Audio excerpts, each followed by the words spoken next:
এজন্য আমি মৌলিকভাবে শুধু দুই একটা দায়িত্বের কথা বলে, যে দায়িত্বগুলো আমাদের সকলের কাছে অর্পিত, যদিও দায়িত্বগুলোর ব্যাপারে আমরা অধিকাংশ মানুষই বেখবর, এটা বলে ইনশাআল্লাহ আলোচনার ইতি টানবো। তবে প্রথমে যে কয়েকটা আয়াত আমি খুতবার মধ্যে পাঠ করেছি, এর মধ্যে বিশেষ একটা আয়াত শুধু অনুবাদ করে দিচ্ছি। আল্লাহ তাআলা এখানে তার রাসূলকে প্রথমে দুটো আদেশ দিয়েছেন। আদেশ দিয়েছেন দুটো, কিন্তু ফলাফল কি হবে সেই ফলাফল জানিয়েছেন একটা। তার মানে ওই এক ফল পেতে চাইলে কাজ করতে হবে দুইটা, যদি দুইটা কাজ করে একটা ফল পাবে। আগে ফলের কথাটা বলি, কি ফল হবে?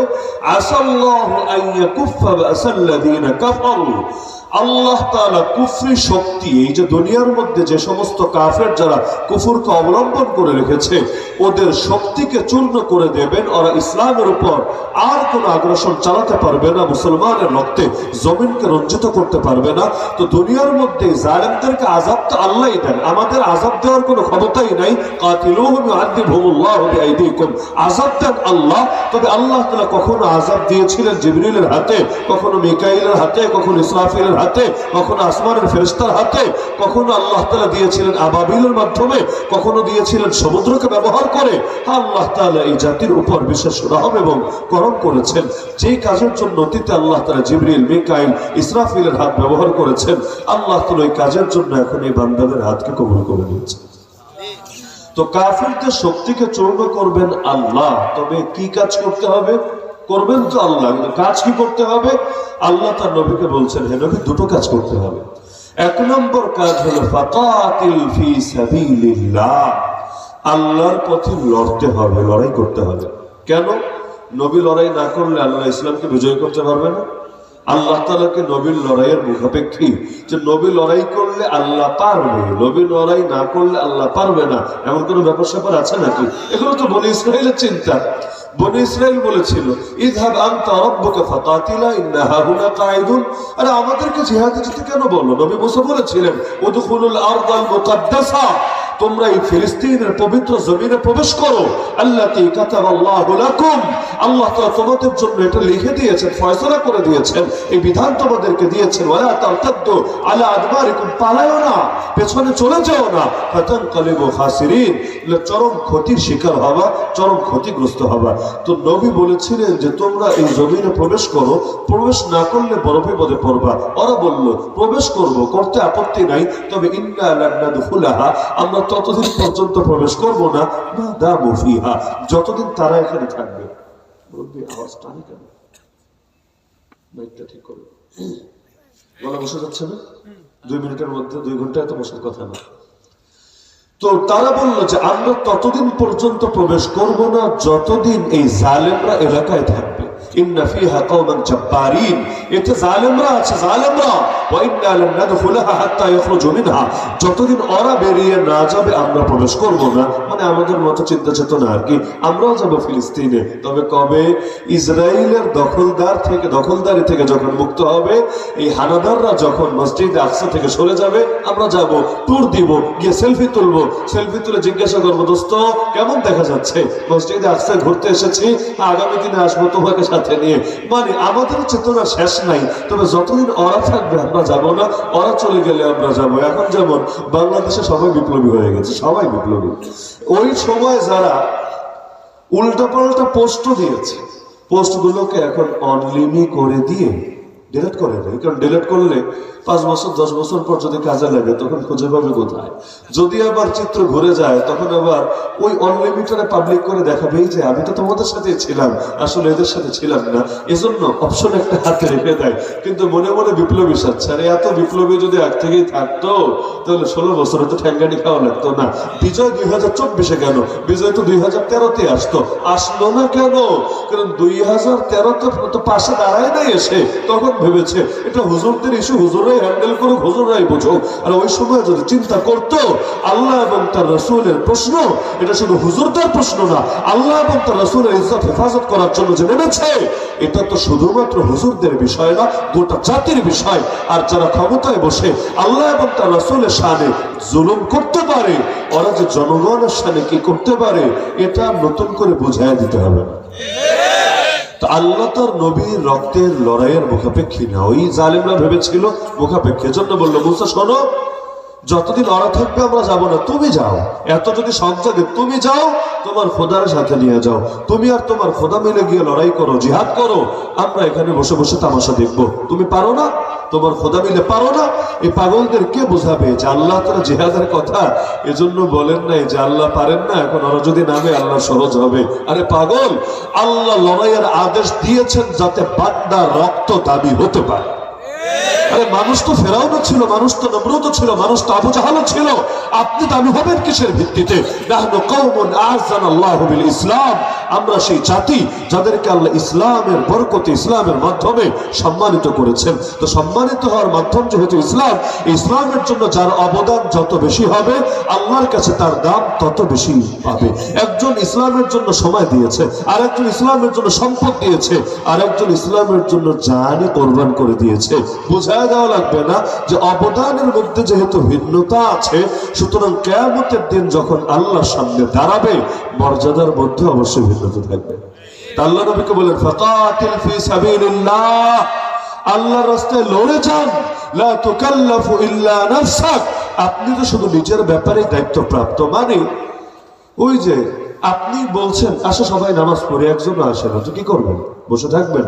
বসে থাকার সুযোগ নাই। যদি ডাক শুনে কেউ না আসে, না আসুক, আপনাকে একা তো নামাজ চালায় নিতে হবে। যদি এমন হয় মসজিদ বানাতে চাচ্ছেন, কেউ এগিয়ে আসে না, আর আপনারও এই সামর্থ্য নাই যে একা একা মসজিদ বানাবেন, আর মসজিদ এত দূরে যাওয়া সম্ভব না, এটা বাংলাদেশে বুঝবেন না, কোনো কাফের দেশে ধরেন, এত দূরে যাওয়া সম্ভব না, কি করবেন? তখন নামাজ না পড়ে তো আর বসে থাকার সুযোগ নাই। কেউ আসলে আসুক, না আসলে না আসুক, কিন্তু নিজেকে তো ঠিকই চালায় নিতে হবে। তো আল্লাহ নবীকে প্রথম বলে দিচ্ছেন, লড়াই করে যাবেন। কে আসলো, কে আসলো না, কে পাশে দাঁড়ালো, কে দাঁড়ালো না, না এটা না। আপনি আপনার ব্যাপারে দায়িত্বশীল, আপনার লড়াই আপনি চালিয়ে যাবেন, থেমে যাবেন না, বসে যাবেন না, নিবৃত্ত হবেন না। তবে দ্বিতীয় আদেশ, ওই যে বললাম না, কাজ দুইটা কিন্তু ফল একটা। ফল তো হলো আগেই বলে দিয়েছে যে আল্লাহ কাফেরদের শক্তিকে চূর্ণ করে দিবেন, আল্লাহ ইসলামকে বিজয় করে দিবেন। এক নম্বর কাজ হলো লড়াই, দুই নম্বর কাজ হলো হাররিদুল মুমিনিন, মুমিনদেরকে জাগাতে থাকবেন, তাশকিল করতে থাকবেন, দাওয়াত দিতে থাকবেন, নতুন প্রেরণায় উজ্জীবিত করতে থাকবেন। তার মানে দাওয়াত প্লাস জিহাদ, বা জিহাদ প্লাস দাওয়াত, যেদিক থেকেই বলেন না কেন, দাওয়াত এবং জিহাদ এই দুই মিশন যখন একসাথে চালাবেন, বিজয় আসবেই আসবে, জাহেলিয়তের পতন হবেই হবে। তাহলে কি বোঝা গেল আয়াত থেকে? লম্বা চড়া ব্যাখ্যা লাগবে না। আয়াত থেকে বোঝা গেল, যদি কুফুরকে হারাতে চান, দাওয়াত এবং জিহাদকে আঁকড়ে ধরতে হবে। ওয়াকাতিলুহুম হাত্তা লা তাকুনা ফিতনা, জিহাদ চিরকালের জন্য না। জিহাদ হলো, এটা হলো চিকিৎসা। চিকিৎসা চিরকাল লাগে না, যতক্ষণ রোগ থাকে ততক্ষণ চিকিৎসা লাগে, রোগ নাই চিকিৎসাও নাই।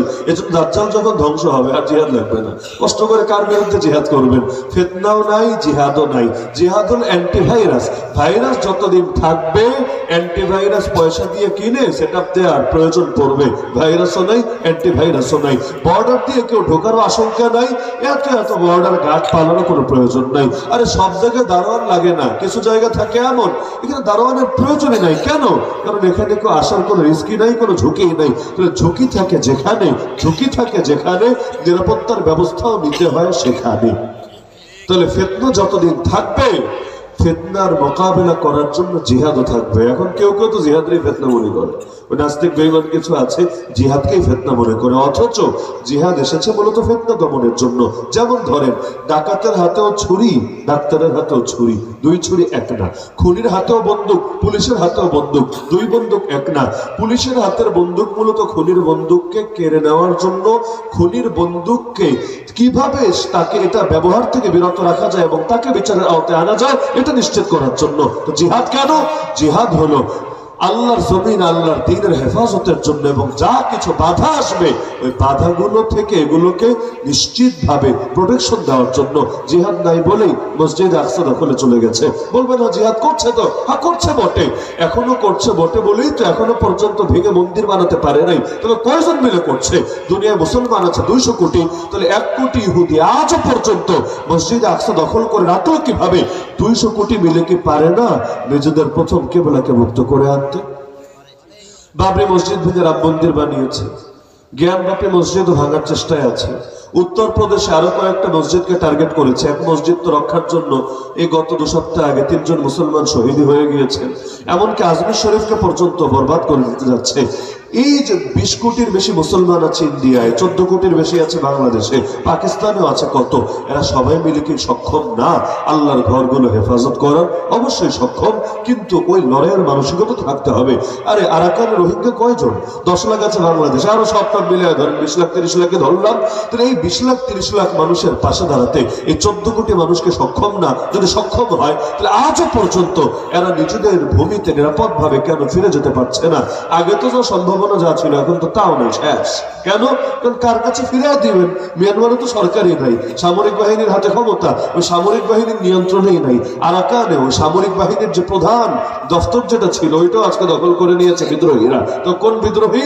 রোহিঙ্গা বিদ্রোহীরা না, বরং উগ্র বুদ্ধিস্ট। এরা এত বেশি উগ্র যে এরা ওই জালেমরা সেনাবাহিনী আর কি জুলুম করেছে, এর চাইতে এরা বেশি মুসলমানের রক্ত খেয়েছে, রক্ত ছড়িয়েছে। তাহলে এদের কাছে ফিরাই দিবেন? সম্ভবিত না। এই যে মুসলমানের জমি চলে গেল কাফেরের হাতে, এর দায় কার? ইসলাম তো বলে 1 বিঘা জমিও যদি কাফের দখলে নেয়, যতদিন পর্যন্ত এটা মুক্ত না হবে, তাহলে তার পার্শ্ববর্তী মুসলমানের জন্য করণীয় হবে এটা মুক্ত করার জন্য জিহাদ করতে থাকা। তারা না পারলে তাদের পাশে, তারা না পারলে তাদের পাশে, তারা না পারলে তাদের পাশে, এভাবে ধাপে ধাপে গোটা দুনিয়ার তামাম মুসলমানের উপর ফরজ হয়ে যাবে ওই জমিনকে পুনরুদ্ধার করা। তো এই যে আরাকান পুরোটাই দখলে চলে গেল আরাকান আর্মির, আর যে আরাকান আর্মির পেছনে ইতিমধ্যে কয়েক কোটি ডলার ঢেলেছে ইন্ডিয়া। বলবেন ইন্ডিয়া কেন ঢেলেছে? সে ঢেলেছে তার স্বার্থে। কারণ এই জায়গাটা এমন একটা জায়গা, আরাকানের মাটিতে এমন একটা মাটি, এটার সাথে বহুত কিছু সম্পর্ক আছে। চীনের তো জরুরত আছে, চীন এটা পেয়ে গেলে সোনায় সোহাগা, এবং সে এখানে একটা নৌপথ যদি করে নিতে পারে, নৌবন্দর করে নিতে পারে, আরো অনেক অল্প খরচেই তার মাল খালাস করে এদিক দিয়ে তার দেশে ঢুকাতে পারবে। তাহলে তার স্বার্থ তো বোঝা যায়। ইন্ডিয়ার স্বার্থ কি? ইন্ডিয়ার স্বার্থ হলো এই জায়গায় যদি কোনো ইসলামী ইমারত হয়ে যায়, আফগানিস্তানে যেমন হয়েছে, সিরিয়ায় যেমন হয়েছে, তাহলে ইন্ডিয়া টিকবে কিভাবে?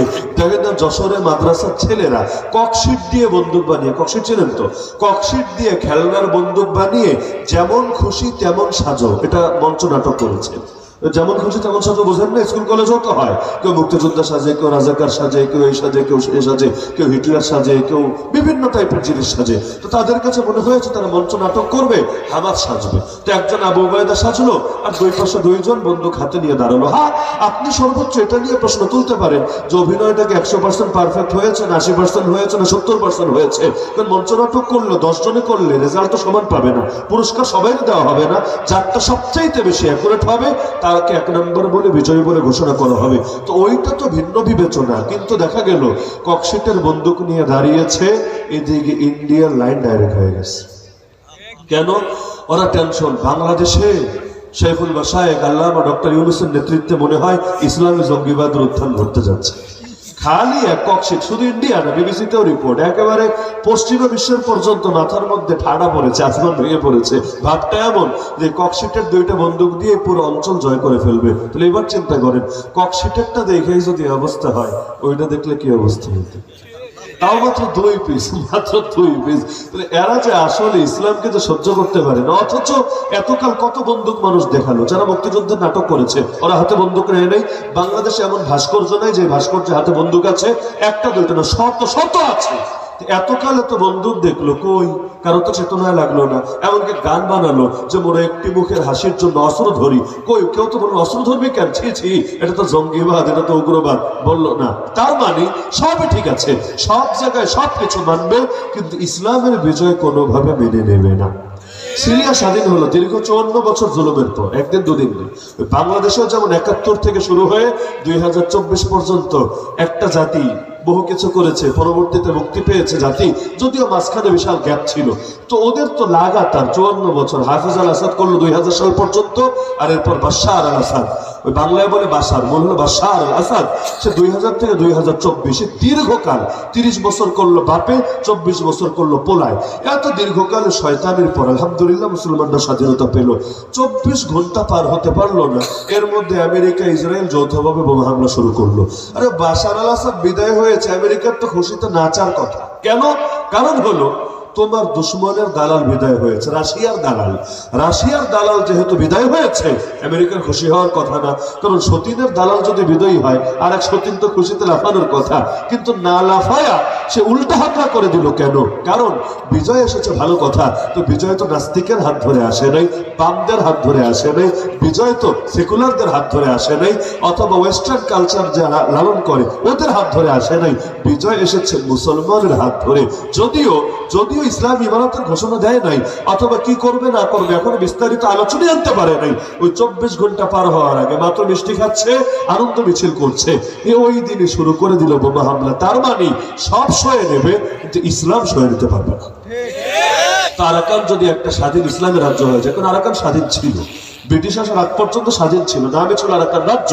ব্রিটিশ এসে দখল করেছে, যাওয়ার আগে আর স্বাধীনতা না দিয়ে এটা মিয়ানমারের হাতে বুঝিয়ে দিয়েছে গেছে।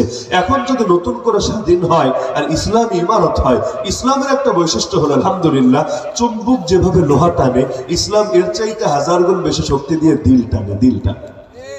এখন দেখেন না, বাংলাদেশে বসে অনেকে বলে আরে আফগানিস্তানের শাসন তো খারাপ না, ভালোই, অর্থনীতি তো খুব আগাচ্ছে দেখি, রাজনৈতিক ভাবেও খুব ঐক্য প্রতিষ্ঠা হয়েছে, দেশ তো ভালোই, খারাপ তো না, সব দিকে তো ভালোই দেখা যাচ্ছে। আর মাঝে মাঝে পশ্চিমার একটু টাল্টি বাল্টি করে, কিছু গুজব টুজব ছড়ায়, এগুলো ভাগ পায় না, ওই সাধারণ মিডিয়াগুলোই জবাব দিয়ে দেয়। এখন মানুষ সিরিয়াকে মহব্বত করতে শুরু করেছে, ইয়ামানকে মহব্বত করতে শুরু করেছে, আফ্রিকায় যে মুজাহিদিনরা আছে মহব্বত করতে শুরু করেছে। কি বুঝলেন? ইসলাম যদি কোথাও প্রতিষ্ঠিত হয়, কিসের গণতন্ত্র আর সমাজতন্ত্র আর এই তন্ত্র আর সেই তন্ত্র? আরে কোটিপতি যদি সামনে চলে আসে, ফুটোপতির পেছনে ছোটার সময় আছে? আর খাঁটি সোনা যদি চলে আসে, সিটি গোল্ড নিয়ে নাচার দরকার আছে? ইসলাম যদি সামনে দেখে ফেলে, তাহলে এইটা আর ওইটা নিয়ে কোনো লাফানোর দরকার আছে? একদিকে আসল সুন্দর আর আরেকদিকে মেকআপ সুন্দর, দুইটাকে এক নাকি? আসল সুন্দরী যদি পাওয়া যান, মেকআপ সুন্দরের পেছনে ছোটার কোনো প্রয়োজন নাই। তো এখন একবার যদি কোনোভাবে আরাকানের বুকে ইসলাম জিন্দা হয়, তাহলে ওদেরও তো ভয় আছে, ধীরে ধীরে ওদের ভেতরেও যদি এই রং ছড়ায়া যায়, তাহলে ভণ্ডামিতে এমনি ছুটবে। এজন্য এই বৌদ্ধগুলারে অন্য ধর্মের লোক, কিন্তু অন্য ধর্মের হলে কি হবে? আল কুফরু বিল্লাতুন ওয়াহিদা, কুফর সব এক জাতি, ইসলামের বিপক্ষে, ওদের পেছনে কোটি কোটি টাকা ঢালছে। যে দোস্ত তোরা আগা, তোরা বিজয়ী হলে সমস্যা নাই, কিন্তু রোহিঙ্গারা বা বাংলাদেশিরা বা মুজাহিদিনরা কোনোভাবে যাতে বিজয়ী হতে না পারে, এমনকি ওদের জন্য সেফ জোনও করে দিয়েছে মিজোরামে এবং ভারতের বিভিন্ন এলাকায়। এই যে ঝড়ের গতিতে আগাচ্ছে আরাকান আর্মি, শুরু করেছিল মাত্র 26 জনকে নিয়ে। কয়জন? 26 জন সামনে দেখলে তো আপনার বয়ানে আসতে চাইবে না, মাত্র 26। সেখানে ওরা লড়াই শুরু করেছে কয়জন নিয়ে? 26 জন। আজকে হাজার হাজার হাজার, এমনকি যাদের এজেন্ট সামরিক বাহিনীর মধ্যে পর্যন্ত প্রচুর পরিমাণে আছে। আর অস্ত্র শস্ত্রের তো অভাব নাই। আপনার কাছে মনে হবে এত অস্ত্র কিভাবে সম্ভব? এর অনেক অস্ত্র বাংলাদেশ মিলিটারির কাছেও নাই, কিভাবে পেল? এগুলো আসমান থেকে জিবরিল আমিন নিয়ে আসে নাই, এগুলো ওই মঙ্গল গ্রহ থেকে এলিয়েন মামারও হাদিয়া দিয়ে যায় নাই, বরঞ্চ সব আশপাশ থেকে হাদিয়া এসেছে। বাংলাদেশে পাহাড়ি সন্ত্রাসীরা আছে না, এই পাহাড়ি সন্ত্রাসীরা অস্ত্র পায় কোত্থেকে? ওদের কাছে কি আসমান থেকে অস্ত্র ডাউনলোড হয় নাকি? তাহলে আসে কোত্থেকে? আসেও ওখান থেকে, আবার হামলা করে পালায় কই? আর্মিও খুঁজে পায় না, পুলিশও খুঁজে পায় না, যায়টা কই? বর্ডার ক্রস করেও চলে যায় জায়গা মতো। তাহলে এই যে জালেমরা এখন তো বলেই ওরা নাকি চিটাগাং চায়। আরে কি আজীব কারবার, মামার বাড়ির আবদার, চিটাগাং চাই। যদি এমন হতো, হ্যাঁ চাওয়া চাওয়ার একটা ব্যাপার স্যাপার আছে, যৌক্তিক ব্যাপার, কেন ঘরের মেয়ে পরের কাছে গিয়েছে, টুকটাক তো চাইতেই পারে, এটা স্বাভাবিক ব্যাপার। বিভিন্ন এলাকায় বিভিন্ন কালচার থাকে, অনেক এলাকায় রমজান ইফতারি দেওয়া লাগে, অনেক এলাকায় হলো ফলের মৌসুমে ফল দেওয়া লাগে, চাইতে পারে, অস্বাভাবিক না। কিন্তু একটাবার তো চিন্তা করা দরকার, মেয়ে তো পালিয়ে গিয়েছে, পালিয়ে গেলে যৌতুকের মাসালা থাকে না। এটা যখন ওই পারিবারিক ভাবে হয়, খুশির সাথে দেয়, তখন না যৌতুকের মাসালা আসে। হ্যাঁ, পালিয়ে গেলে দিলে তো আমাদের একটা পেরেশানি থাকে, আসলে আছে যে ঘরের মেয়ে পরের কাছে গিয়ে কি খাচ্ছে না খাচ্ছে, কিভাবে আছে না আছে। যদি ফিরে আসতো ঘরে, কতই না ভালো হতো, আমরাও রিসিভ করে নিতাম তাকে সাদর চিত্তে। কারণ যদি না আসে, এতগুলো খুনের বিচার হবে কিভাবে? যদি না আসে, আমার ভাইয়ের রক্তের বদলা নেওয়া হবে কিভাবে? তার চাইতে তো বড় ভয় লাগে যে আল্লাহর বান্দী কখনো নিজে আড়াল রাখতে পারে না, না, তাহাজ্জুদ পড়লেও এর ছবি ভাইরাল হয়ে যায়। এমনকি আল্লাহর কাছে বছরে একটা বার ওই ইস্তেমার ময়দানে বা বিভিন্ন জায়গায় হাত তুলে কাঁদলে যেই মুহূর্তে চোখে পানি বের হয়, আসল পানি হোক আর যেমনি বের করুক না কেন, যেই মুহূর্তে পানি বের হয় ওই মুহূর্তে ক্লিক চলে আসে। এত পরিমাণ আলহামদুলিল্লাহ যিনি ভাইরাল হতে পছন্দ করেন এবং ভাইরাল থাকেন, 16 ডিসেম্বরের মতো মহান দিবস চলে যায়, কিন্তু একটা নজর তিনি সামনে আসেন না। মাঝে মাঝে রেকর্ড পাঠান, কিন্তু চেহারা মোবারকটা দেখান না। মাঝে মাঝে তো ভয় লাগে আসলে কি আসে না দুনিয়া থেকে গেছে, আর রেকর্ড গুলো এআই দিয়ে চালাচ্ছে কিনা এই আশঙ্কাও তো লাগে। তো এখন মামার বাড়ির আবদার পেয়েছে পুরো বাংলাদেশটা গিলে খাবে, বলে না? পুরো বাংলাদেশ যদি গিলে খেতে চায়, আপনারাও কি ওদের পেটে ঢোকার জন্য মানসিকতা নিয়ে বসে আছেন? যদি না থাকেন, আসন্ন লড়াইয়ের জন্য মানসিকভাবে সবাইকে প্রস্তুত হতে হবেই হবে।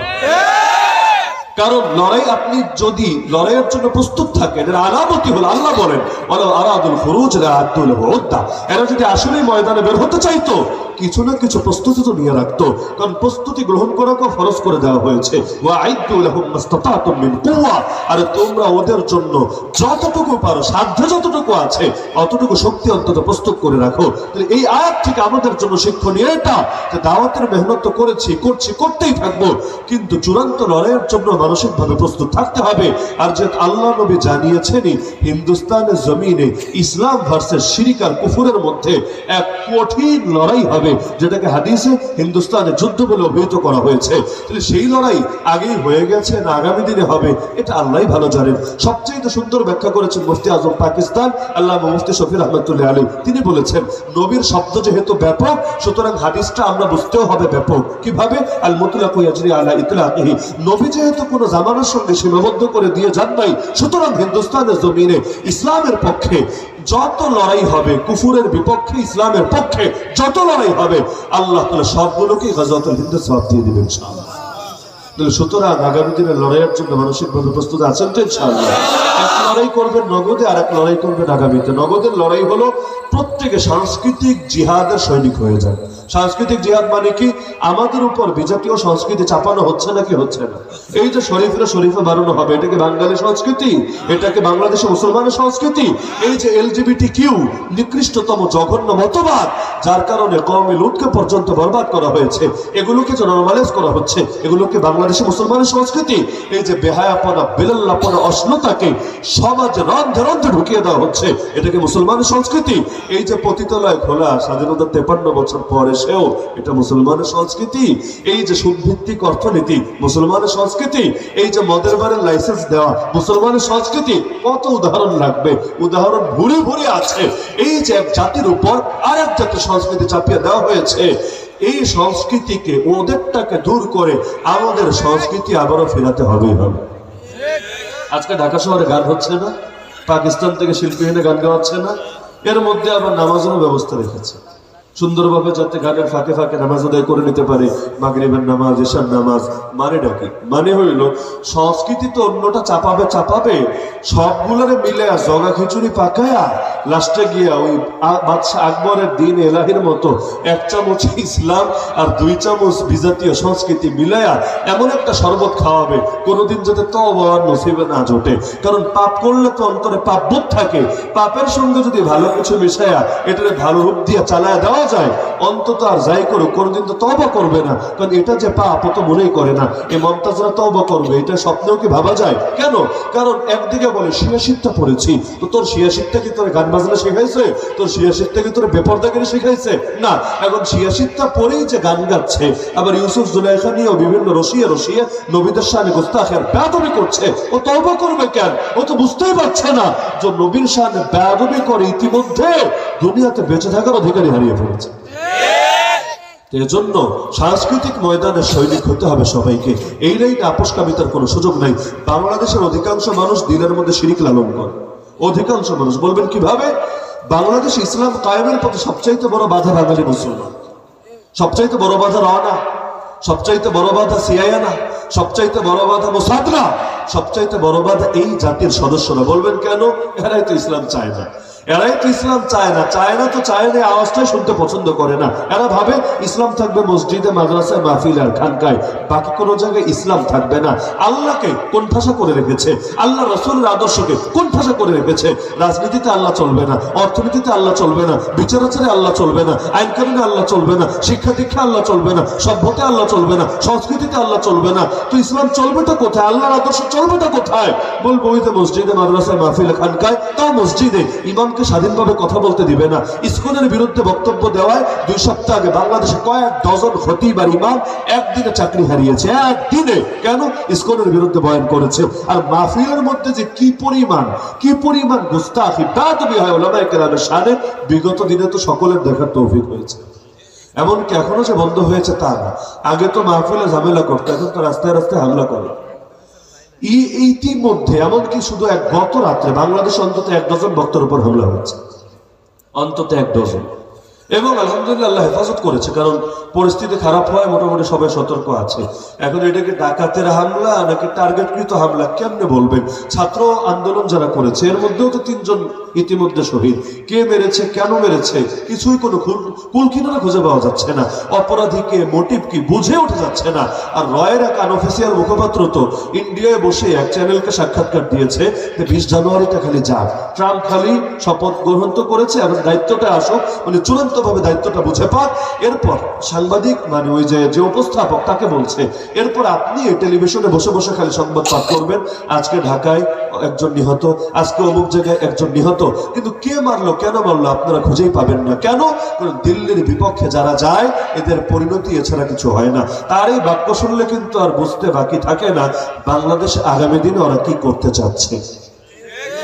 গুপ্ত হত্যা তো এটা গোয়েন্দা সংস্থাগুলোর খুব স্বাভাবিক কাজ, এবং আমি তো মনে করি, শুধু আমি না, বাংলাদেশের ইসলামপন্থীরা ব্যাপকভাবে মনে করে যে যাদের দ্বারা ব্যাপক জাগরণ হতে পারত এমন লোকদেরকে টার্গেট করে করে ওই জামানায় গুপ্ত হত্যা করেছে, যাদের মধ্যে আল্লামা সাইদি, আল্লামা বাবুনগরী নামগুলো সবার শীর্ষে থাকে।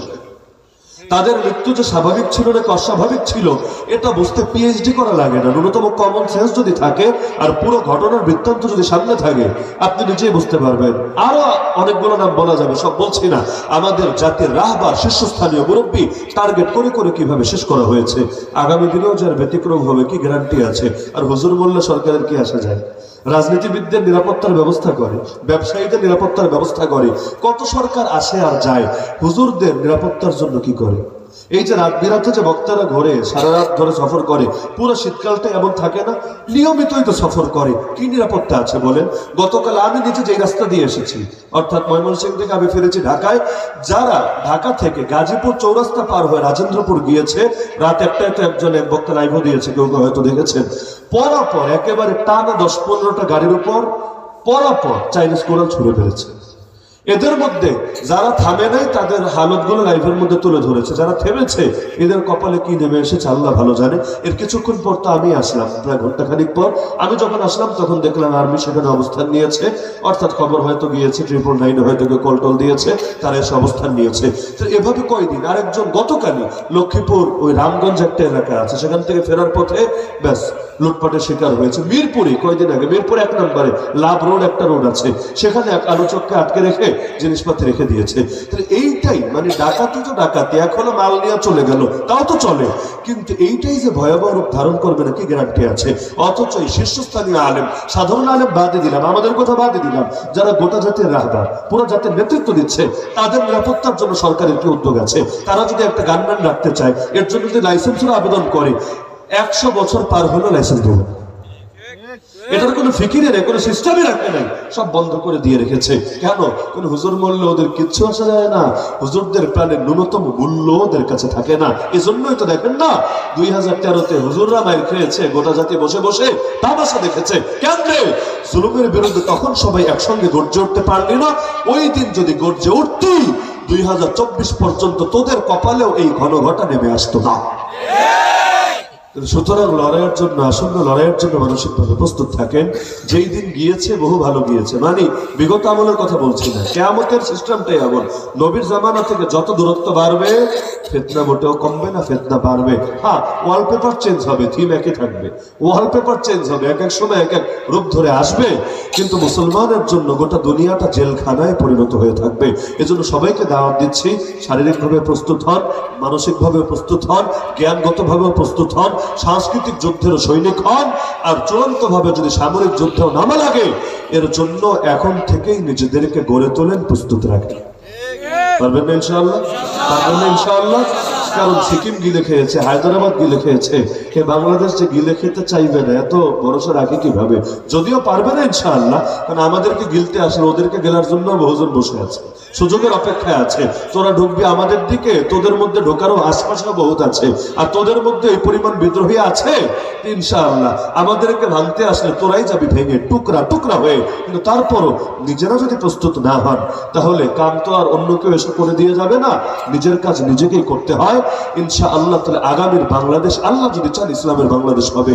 এই যে আমাদের ভাই শহীদ সাইফুল ইসলাম আলিফকে শহীদ করা হলো, চিন্ময় দাস ব্রহ্মচারীকে গ্রেফতার করা হলো, এটাকে কেন্দ্র করে যা কিছু হলো, এইটার তদন্ত করার জন্য সরকার একটা কমিশন বানিয়ে দিয়েছিল। আজকে যারা সংবাদ দেখেছেন জানার কথা, ওই কমিশনের যাদেরকে দায়িত্ব দিয়েছে তদন্ত করার, যদিও এটা তদন্ত করা জটিল কোনো ব্যাপার না, সিসিটিভি ফুটেজ আছে, পর্যাপ্ত সাক্ষী আছে, মোটেও জটিল ব্যাপার না। আর যেটা ভাইরাল টপিক, এখানে তদন্তে যদি আপনি রিপোর্ট দেন আপনারও খুব বেশি রিস্ক থাকার কথা না। কেন? কারণ সবাই এখানে সাক্ষী, তদন্ত আপনার করা লাগবে না, গোটা জাতি তদন্ত করে রেখেছে। কিন্তু দেখা গেল আজ রিপোর্ট এসেছে কমিশনের প্রতিটা সদস্য, একজনও বাদ নেই, প্রতিটা সদস্য আবেদন করেছে আমরা আর কাজ করবো না, আমাদেরকে অব্যাহতি দেন। বিষয়টাকে স্বাভাবিক মনে হয়? এই চিন্ময়ের বিরুদ্ধে রিপোর্ট দিতে রাজি হচ্ছে না কেন? সবাইকে পদত্যাগ করতে হলো কেন? অব্যাহতি নিতে হলো কেন? তার মানে খুব স্বাভাবিক ব্যাপার যে এখনো পর্যন্ত শয়তানি দূর হয় নাই, হয়তো তাদেরকে হুমকি দেওয়া হয়েছে, তাদের ফ্যামিলি ঝুঁকির মুখে পড়েছে। আরে সবাই তো ভীরু হয় না, কেউ কেউ তো সাহসীও থাকে, কিন্তু একটা লোকও সাহসী এখানে সাহসের প্রমাণ দিতে পারলো না। তার মানে প্রত্যেককে এই পরিমাণ বিপদে ফেলা হয়েছে, ইচ্ছায় অনিচ্ছায় তাদেরকে দায়িত্ব থেকে সরতে হয়েছে। কেন সরছে এই ব্যাখ্যাটা স্পষ্ট দিচ্ছে না। তার মানে কি পরিমাণ জটিলতা আক্রান্ত হয়ে আছে। আপনাদের মনে থাকার কথা, বিগত দিনগুলোতে ফ্যাসিবাদের আমলে বাংলাদেশে, আমি নাম নিতে চাচ্ছি না, একদম নাম বললে সবাই চিনবে, পুরো বাংলাদেশে আলোচিত এমন দুই একজন ধর্মীয় আলোচক কিন্তু গুম হয়েছিল, মনে আছে কিনা? দীর্ঘদিন পর তারা বেরো হয়ে এসেছিল, কিন্তু বেরো হয়ে স্বীকারই করতে পারে নাই যে তারা গুম হয়েছে। মানে যে গুম যে হয়েছে, মানুষ এটাকে নাটক বলে চালাচ্ছে, মিডিয়াও বিভিন্নভাবে ট্রোল করছে, তো গুম যে হয়েছে মানে এই কথাটা যে বলবে ওই হিম্মত নাই। কেন? ওই কথা বললে আবারও তাকে গুম হতে হবে, আর গুমের হালতটা বড় ভয়ঙ্কর। যারা কারাগারে থেকেছে বহুত ভালো, কিন্তু গুম এমন একটা হালত, প্রতিটা সেকেন্ডে মৃত্যুর চাইতে আরো বেশি মানুষকে পোড়াতে থাকে, ভোগাতে থাকে। তাহলে কই স্বাধীনতা আসলো রে ভাই? আজও ইসকনকে নিষিদ্ধ করা হয়েছে। সাইফুল ইসলাম আলিফকে কবরে রাখার আগে, তার জানাজা পড়ানোর আগে তো ঘোষণা দেওয়া দরকার ছিল যে গুন্ডাদেরকে নিষিদ্ধ করে দেওয়া হয়েছে। কই নিষিদ্ধ করা হয়েছে? ফরিদপুরের মধুখালী, আপনাদের এখান থেকে তো বেশি দূরে না, এই পঞ্চপল্লীতে আমাদের যে ভাইদেরকে, নির্মাণ শ্রমিকদেরকে পিটিয়ে শহীদ করা হয়েছে, যার মধ্যে হাফিজও কোরআনও আছে, আজও পর্যন্ত এর বিচার হয়েছে। তো সব বাদ দিলাম, এই যে হুজুর থেকে শুরু করে আরো কত আলেম এমন আছে হেফাজতের মিথ্যা মামলা, মানে যে মামলাগুলো বানোয়াট উদ্দেশ্য প্রণোদিত, সবাই জানে এই মামলাগুলোতে জেল খাটানো হয়েছে বা তাদেরকে মামলায় পেরেশান করে রাখা হয়েছে, আজও পর্যন্ত মামলাগুলো ডিসমিস করা হয়েছে। জানেন না করা হয়েছে? হয় নাই, হয় নাই, কাউকে না। একেবারে সেলিব্রিটি পাবলিক ফিগার থেকে শুরু করে অখ্যাত অজ্ঞাত এক হুজুরের মামলাও, হেফাজতের মামলা ডিসমিস হয় নাই। কিছু বোঝা যায়? খুব তো মনে করছে না স্বাধীন হয়ে গেছে, স্বাধীন হয়ে গেছে, মুক্তি চলে এসেছে। আরে সবেমাত্র তো শুরু, বাকি দিন যে নসিবে কি আছে আল্লাহ ভালো জানে। এজন্য সবাইকে সতর্ক করে দিয়ে গেলাম, যেই আদেশ আল্লাহ নবীকে দিয়েছেন এই আদেশ সবাই আঁকড়ে ধরেন। এক নম্বরে লড়াই করেন এবং লড়াই, চূড়ান্ত লড়াই আসার আগ পর্যন্ত লড়াইয়ের জন্য প্রস্তুত থাকেন। আর দুই নম্বরে মুমিনদেরকে জাগাতে থাকেন, ওয়াহারিদিল মুমিনিন, মুমিনদেরকে গণদাওয়াত দিতে থাকেন। আরে সবাই মাছ না হোক, অন্তত পানি হোক। মাছ চলতে চাইলে পানি লাগবে। আপনি বিপ্লবী হচ্ছেন, ভালো কথা, বিপ্লবীরা চলবে কার ভেতর দিয়ে? সবাই প্রশিক্ষিত কর্মী হবে না, কিন্তু কর্মী কাজ করতে চাইলে প্রচুর সমর্থক লাগবে। তাহলে তুমি ভাই কর্মী হতে পারো না, না পারো, অন্তত সমর্থক তো হও, পানি তো হও, যাতে করে তোমার ভেতর দিয়ে আমি চলতে পারি এবং আগামী দিনে আমরা বাংলার জমিন ও ইসলামের বিজয় ছিনিয়ে আনতে পারি। পারবেন তো ইনশাআল্লাহ? 350 বছর হয়ে গেল, আর দেরি করা যাবে না। 350 বছর হয়ে গেল প্রায় এই দেশে ইসলাম নাই। 1757 থেকে 2024-এর 21শে ডিসেম্বর, মানে আর 9-10টা দিন গেলে এই বছরটাও শেষ। আর কত? এবার আমাদেরকে জাগতে হবেই হবে। কপালে যা আছে তা হবে, হয়তো শরিয়াত নয়তো শাহাদাত, হয়তো বিজয় দেখে যাব, মানে আমরা সুমাইয়া রাদিয়াল্লাহু আনহার মতো বিজয়ের আগেই শহীদ হব। কিন্তু আমাদের রক্তের বদৌলতেও যদি আল্লাহর জমিনে বিজয় আসে, আলহামদুলিল্লাহ, রক্ত বড় দামি হবে। কিয়ামতের দিন এটাই নাজাতের জরিয়া হবে। তো এই দাওয়াতটা সকলে আঁকড়ে ধরবেন তো ইনশাআল্লাহ? আল্লাহ তাআলা আমাদের সবাইকে এই তিনটা কথার উপর আমল করার তৌফিক দান করুন। আল্লাহর পথে লড়াই করার জন্য মানসিকতা রাখা, লড়াইয়ের জন্য সাধ্যমতো প্রস্তুতি গ্রহণ করা, আর গণ দাওয়াত দিতে থাকা, মুমিনদেরকে এক প্ল্যাটফর্মে আনা, ঐক্যবদ্ধ করা। আলহামদুলিল্লাহ, যদি তিনটা কাজ করতে পারি, আল্লাহ ওয়াদা দিয়েছেন কুফরি শক্তিকে তিনি চূর্ণ করে দেবেন ইনশাআল্লাহ। পাশাপাশি মাদ্রাসার জন্য আলহামদুলিল্লাহ শুনে ভালো লাগলো যে মাদ্রাসার নিজস্ব জায়গা হয়ে গেছে।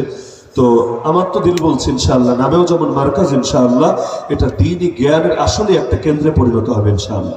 আল্লাহ তাআলা মাদ্রাসা